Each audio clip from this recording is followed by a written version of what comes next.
Hello student, तो आज हम लोग पढ़ने वाला है डिप्लोमा फर्स्ट सेमेस्टर का क्वेश्चन पेपर, जो कि बहुत इंपॉर्टेंट है। जो भी स्टूडेंट आने वाले सेमेस्टर में एग्ज़ाम है जिनका, उनके लिए बहुत ज़्यादा इंपॉर्टेंट हो जाता है। और जो भी एग्ज़ाम देने वाले हैं, बहुत इंपॉर्टेंट क्वेश्चन पेपर ये हो जाता है। तो ये क्वेश्चन आपको ज़रूर बना के जाना है, क्योंकि क्वेश्चन रिपीट होता है और हर साल क्वेश्चन आपको सेम टू सेम मिलेंगे, प्रीवियस ईयर, बैक ईयर और लास्ट 10 ईयर के क्वेश्चन पेपर, जो कि हमारे प्लेलिस्ट में अवेलेबल है। तो चलिए स्टार्ट करते हैं इस वीडियो को।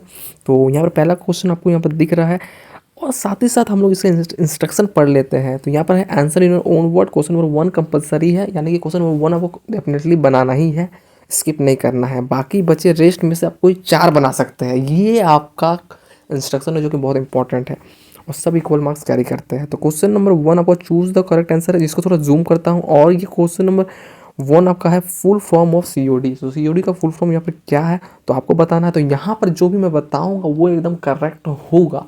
तो यहाँ पर आपका option number B chemical oxygen demand, यानी कि ऑप्शन नंबर बी आपका यहाँ पर राइट आंसर हो जाता है।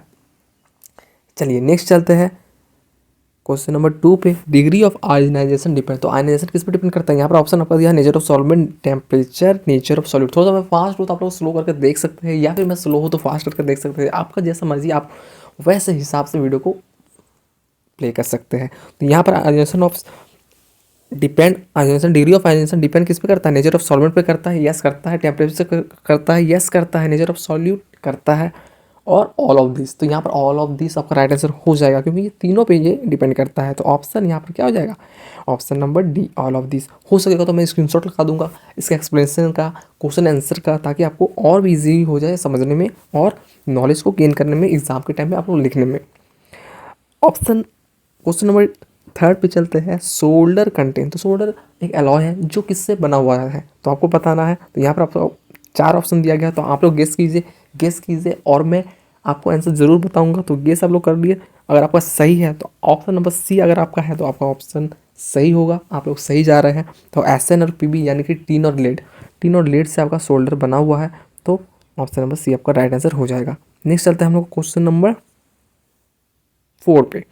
ई वेस्ट मीन्स, ई वेस्ट मीन्स, तो यहाँ पर सिंपल है, ई मेल, ई वेस्ट। तो ई आपका क्या डिनोट करता है? इलेक्ट्रॉनिक, और इलेक्ट्रॉनिक वेस्ट मतलब इलेक्ट्रॉनिक जो इक्विपमेंट है, गैजेट है, वो सबका वेस्ट को आप लोग बोलेंगे इलेक्ट्रॉनिक वेस्ट। और जैसे कि कोई भी आपका इलेक्ट्रिकल सामान है, अगर आपका वो ख़राब हो गया है, अब आपका वो क्या बन गया? ई वेस्ट बन गया है।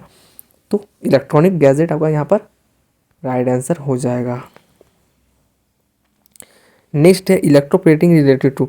तो नेम से आपको पता चला इलेक्ट्रोप्लेटिंग किससे रिलेटेड है। ऑप्शन आपको देख लीजिए, चार चार ऑप्शन देखने के बाद आपको क्या आंसर आ रहा है। अगर आपका ऑप्शन नंबर डी है तो आप राइट आंसर है, वही हो जाएगा। तो आप लोग सही जा रहे हैं। आप लोग अगर सही से पढ़े तो आपको ईजिली इसको आंसर कर सकते हैं। ऑप्शन नंबर डी इसका राइट आंसर हो जाएगा। तो ये आपका इलेक्ट्रोप्लेटिंग से रिलेटेड है। क्वेश्चन नंबर 6 में आपको क्या पूछा जा रहा है? स्कैंडिनम, यानी कि जिसका एटॉमिक नंबर 21 है, उसका how many electron in D orbiter, D orbiter में कितना इलेक्ट्रॉन प्रेजेंट है। तो ये आपका एसपीडीएफ रूल से आप लोग इलेक्ट्रॉनिक कन्फर्मेशन अगर आता है तो आप उसी से कर सकते हैं। और मैं यहाँ पर साइड में लगा दूंगा अगर हो सके तो इसमें आपका राइट आंसर क्या हो जाएगा? Option number A. तो डी ऑर्बिटल में आपका 1 इलेक्ट्रॉन आपका प्रेजेंट है, सॉरी यहाँ पर 1 इलेक्ट्रॉन आपका राइट आंसर हो जाएगा। नेक्स्ट है नेचुरल नंबर। नेचुरल नंबर क्या है? नेचुरल नंबर क्या है? नेचुरल नंबर क्या है? तो सही सी बात है, नेचुरल जैसे कि नाम है नेचुरल, यानी कि ऑर्गेनिक। तो एक ऑर्गेनिक कंपाउंड है। तो आपको ऐसे भी आपको याद कर सकते हैं इसको। इस पेज पे आ जाते हैं, यानी कि यहाँ पर 2 दिख रहा है। और हम लोग को स्टार्ट करते हैं mineral. Mineral is called ore if अगर mineral extraction is costly from it, अगर मिनरल से ओर को निकालने में बहुत महंगा पड़ रहा है, तब हम लोग उसको ओर बोलेंगे। या फिर metal extraction, metal extraction is economical. Metal extraction यानी कि मेटल को निकालने में बहुत ही ईजी वे में निकल जा रहा है, ईजी, कॉस्ट भी कम है, तब हम उसको और बोलेंगे। या फिर मेटल को निकालने में बहुत मुश्किल हो रहा है, कॉस्टली हो रहा है, या फिर मेटल निकल ही नहीं रहा।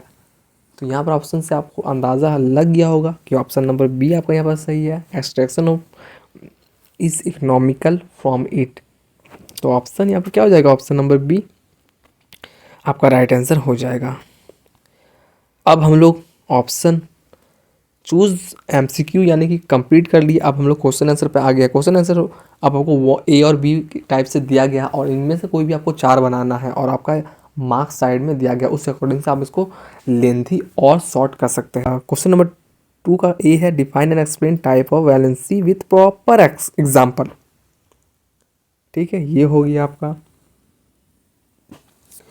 अब नेक्स्ट आपका है राइट तो electron dot structure of following compound आपको बताना है, जो कि आपको यहाँ पर दिया गया है MgO CaS2 AlC3 Cl3 C2H4, ये सबका आपको इलेक्ट्रॉन डॉट स्ट्रक्चर बताना है।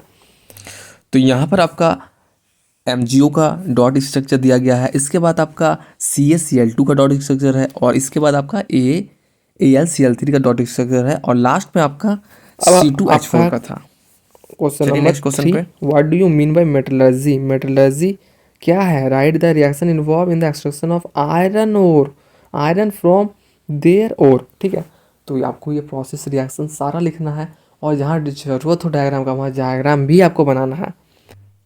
तो मेटलर्जी का यहाँ पर आपको पूरा डिटेल में दिया गया है, आप इसको उतार दीजिए कॉपी में और इसका एक्सट्रैक्शन के बारे में भी यहाँ पर डिटेल में दिया गया है, कैसे इसको एक्सट्रैक्ट करते हैं, क्या क्या स्टेप्स है, क्या क्या प्रोसेस है, सारा यहाँ दिया गया है। आप वीडियो को स्लो करके देख सकते हैं या फिर आप पॉज करके भी लिख सकते हैं। तो यहाँ पर रिजेक्शन मेन होता है, तो रिजेक्शन भी यहाँ पर आपको प्रोवाइड किया जा रहा है और साथ ही में अगर आपको फुल मार्क्स लाना है तो डायग्राम का मस्ट है। तो सारा चीज़ लिखने के बाद आप डायग्राम बना सकते हैं या फिर बीच में भी आप डायग्राम को इंक्लूड कर सकते हैं, जो कि मैं यहाँ पर आपको प्रोवाइड कर रहा हूँ। ये बहुत इंपॉर्टेंट है। चलिए नेक्स्ट क्वेश्चन पे। नेक्स्ट आपका है B part, what is alloy? Alloy क्या है? पर्पस ऑफ मेकिंग एलॉय, क्या पर्पस है एलॉय को बनाने का, ये आपको बताना है।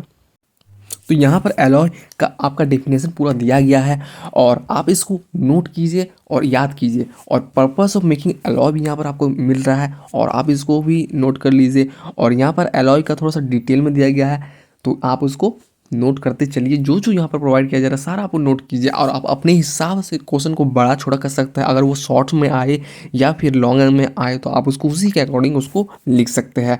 तो ये आपका पॉइंट वाइज रहेगा, जैसा कि यहाँ पर मैं प्रोवाइड करा रहा हूँ। फिर आपका है define pollution and pollutant. Pollution और पॉल्यूटेंट क्या है, इसको डिफाइन कर दीजिए। और एयर पॉल्यूशन का क्या क्या कॉज है, किस किस कारण से एयर पॉल्यूशन होता है, सिंपल आप यहाँ से देख सकते हैं, अपने से दिमाग भी लगा सकते हैं, अपने से लिख भी सकते हैं। What kind of pollution is more dangerous, किस तरह का पॉल्यूशन ज़्यादा डेंजरस है और क्यों है, ये बताना है। तो पॉल्यूशन का डेफिनेशन यहाँ पर आपको दिया गया है और डिटेल में दिया गया है, आप इसको लिख लीजिएगा, आपको कोई और टेंशन लेने की जरूरत नहीं है। फिर आपका पॉल्यूटेंट है, पॉल्यूटेंट क्या है इसके बारे में भी आपको डिटेल में यहाँ पर प्रोवाइड किया गया है और 2 टाइप्स ऑफ पॉल्यूटेंट है उसके बारे में भी यहाँ पर आपको बताया गया है। बी आपका है right about domestical waste and industrial waste. Simple है, ये आप अपने से ही बना सकते हैं। डोमेस्टिकल वेस्ट मतलब जो आप घर में जो वेस्ट आपको घर से बाहर जा रहा है वो आपका क्या है, डोमेस्टिक वेस्ट है। और जो इंडस्ट्री यानी कि फैक्ट्री वगैरह से निकल रहा है वो आपका फैक्ट्री वेस्ट है। तो ये आपको बताना है, इसके बारे में आपको लिखना है, इंग्लिश में लिखना है बस। अगर आप इंग्लिश मीडियम है तो इंग्लिश में लिख देना है बस, थोड़ा सा बढ़ा चढ़ा के आपको लिखना पड़ेगा आपको अगर मार्क्स चाहिए तो। चलिए आपकी सुविधा के लिए मैं यहाँ पर प्रोवाइड कर दे रहा हूँ और आप इसको भी यहाँ पर नोट कर लीजिए। अब है इंडस्ट्रियल वेयर, इसका भी डेफिनेशन यहाँ पर दिया गया है और इसमें क्या क्या एग्जांपल है वो भी यहाँ पर प्रोवाइड कर दे रहा हूँ। फिर आपका है question number 5 short note. Short notes बोला गया है यानी कि जो आप आंसर अभी तक लिख रहे थे उससे इसको छोटा रखना है, ये आपको दिमाग में रखना है कि उससे वो छोटा ज़रूर रहे। यानी आप ऐसा नहीं कि एग्ज़ाम में क्वेश्चन आपका छोटा हो जा रहा है और शॉर्ट नोट्स आपका लंबा हो जा रहा है। आपको आ रहा है तो आप पूरा लंबा खींच दीजिए, फिर मार्क्स भी उससे मिलेगा।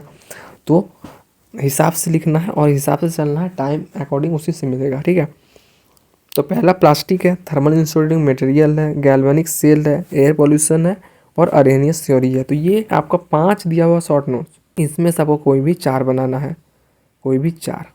ठीक है, हो सकेगा तो मैं आपको इसका आंसर प्रोवाइड कर दूंगा इस वीडियो में ही या फिर कोई और वीडियो बना दूंगा सेपरेट। तो यहाँ पर कोई भी 4 बनाना है। तो प्लास्टिक का आप लोग यहाँ पर डेफिनेशन लिख लीजिए, यहाँ पर मैं प्रोवाइड कर रहा हूँ।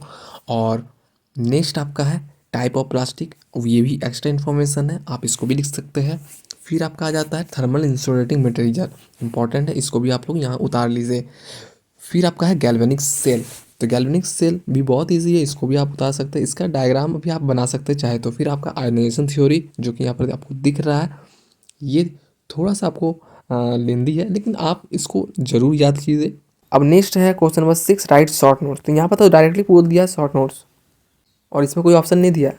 इसका मतलब यह है कि आपको जितना भी है चार, वो चारों आपको बनाना है। तो पहला आपका है ई वेस्ट, फिर आपका है इलेक्ट्रोकेमिकल सीरीज, फिर मैकेनिकल प्रॉपर्टीज ऑफ मेटल, फिर है ग्रीन हाउस इफेक्ट। तो ये चारों आपको बनाना है। तो यहाँ पर आपको व्हाट इज ई वेस्ट का आपका डेफिनेशन पूरा दिया गया है, इसको लिख लीजिए। इसके बाद हम लोग चलते हैं इलेक्ट्रोकेमिकल सीरीज, जो कि आपको यहाँ पर सारा दिया गया है नोट्स, आप लोग इसको ईजिली यहाँ पर लिख सकते हैं। तो इसी के साथ हम लोग एंड करते हैं क्वेश्चन पेपर, यहाँ पर आपका एंड हो जाता है। और हम लोग नेक्स्ट वीडियो बनाएंगे नेक्स्ट क्वेश्चन पेपर के लिए। तब तक आप पढ़ते रहिए और कोई भी अगर दिक्कत हो आप कमेंट करके ज़रूर बताइए, ताकि हम आपकी पूरी सहायता कर सकें। थैंक यू और जय हिंद।